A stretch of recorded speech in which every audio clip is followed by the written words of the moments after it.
देखो ये जो पेड़ हैं, किस चीज़ का पेड़ है पता नहीं, पर देखो ये पेड़, इसकी बनावट देखो कैसी है, नीचे से ऊपर तक, और इसकी छाल देखो। ठीक है, ये छाल, ये छाल है ना, ये देखो। अब ऐसे ही ये दूसरा पेड़ देखो,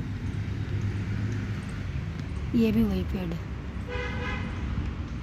और इसकी छाल देखो, ये इधर इसकी देखो और इधर इसकी देखो, दोबारा ध्यान से देखो, ये देखो, ये देखो, है ना डिफरेंस है ना इसमें, छाल में।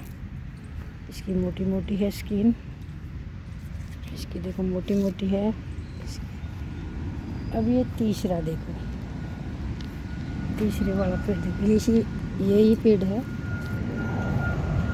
इसमें तो घुन भी लग रहा है, पेड़ के अंदर ही घुन लग रहा है देखो। और अब इसकी देखो स्किन,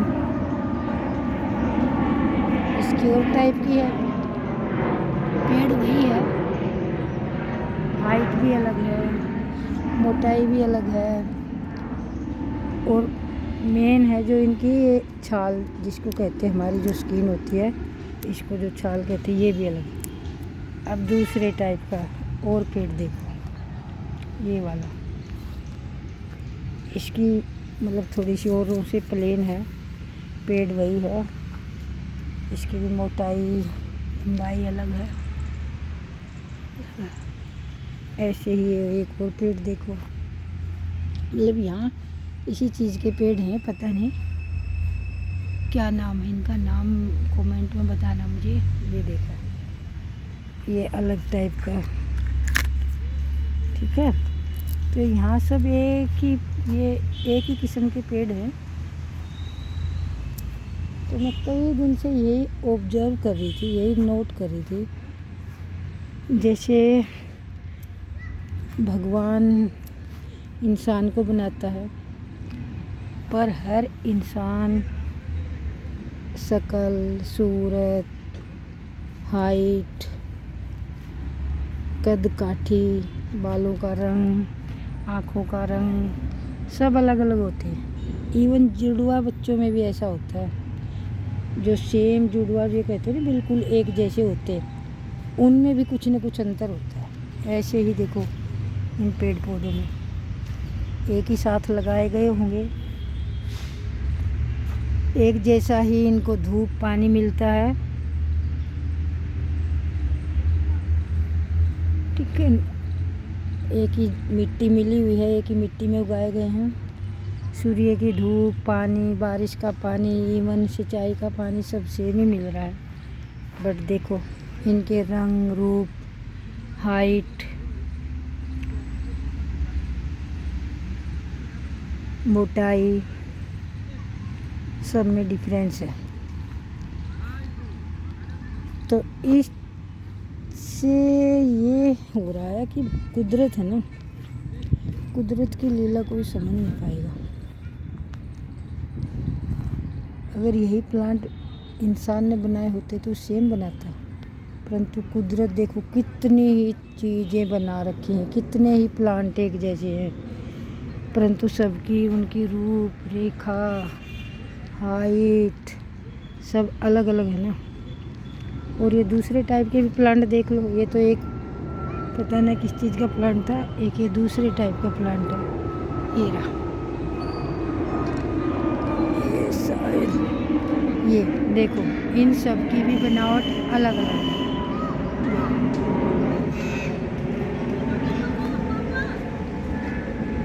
तो कई बार ऐसे बैठे बैठे सोचते हैं कुदरत की माया,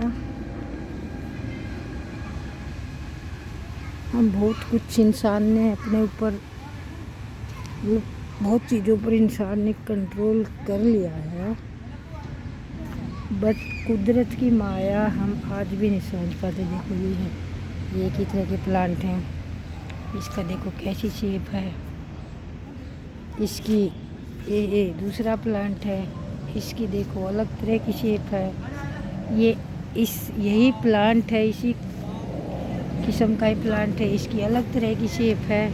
ये सारे वो एक जैसे प्लांट है यहाँ पर। तो भगवान की लीला कोई नहीं समझ सकता। भले ही हमने बहुत कुछ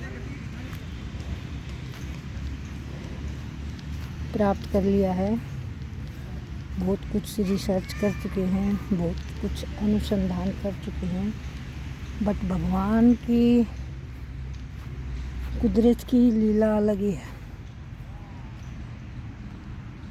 जैसे पेड़ पौधे सब अलग किस्म के हैं, एक ही मिट्टी में पनपे, एक ही तरह का पानी मिलता है इनको, धूप भी एक समान ही मिलती है। ऐसे ही इंसान बनाता तो सबको भगवान ही है, परंतु कुछ लोग ऐसे सरल होते हैं, उनका मकसद ये होता है कि अपने सीधे तरीके से जीवन यापन करना, और कुछ इस तरह के दुष्ट प्रवृत्ति के लोग होते हैं जिनको ना खुद खुश रहना, ना दूसरों को खुश रहने देना। तो इस तरह के जो दुष्ट लोग होते हैं ना, वो सर्प से भी बदतर होते हैं। जैसे कहते हैं ना सांप और दुष्ट आदमी सांप से भी बदतर होता है, क्योंकि सांप को तो कहते हैं दूध वगैरह देकर, दूध पिलाकर शांत किया जा सकता है, परंतु दुष्ट आदमी को कभी भी शांत नहीं किया जा सकता। कितने ही आप उदाहरण उठा के देख लीजिए, पीछे इतिहास में कितने ही दुष्ट लोगों के उदाहरण उठा के लीजिए। आप उनके सामने जितना झुकोगे वो उतना ही आपको झुकाते जाएंगे।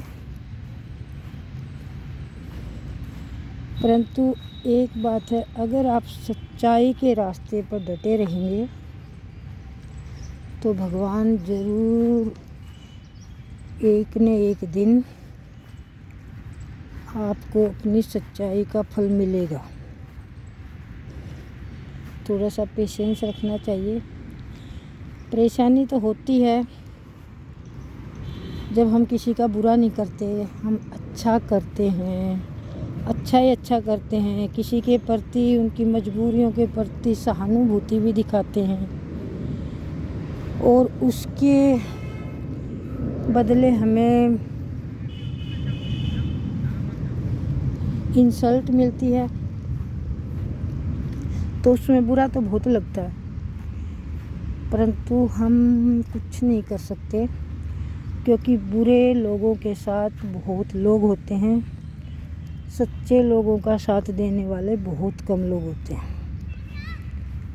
कहते हैं ना, बुराई बहुत जगह फैलती है, बुराई बहुत जगह फैलती है। जैसे कूड़े का ढेर है, कूड़े में गंदगी सड़ने लगती है, तो वो गंद दूर दूर तक फैल जाती है, कई किलोमीटर तक फैल जाती है।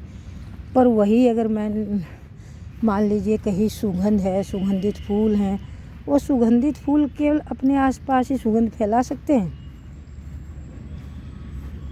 तो ऐसे ही बुराई का है, जो बुरे लोग होते हैं, बुरे लोगों का साथ देने वाले बहुत लोग होते हैं, क्योंकि दूसरों को मज़ा भी आता है ना, और सुगंधित तो आसपास ही फैलेगी, तो अच्छे लोगों के पास कुछ ही लोग जुड़ते हैं जो मन से सच्चे होते हैं, वरना तो बुराई का ही साथ देने वाले हैं। और ये कलयुग है, कलयुग में तो है ये पहले ही कह गए हैं श्री कृष्ण भगवान अपनी गीता में कि बुरे लोगों का साथ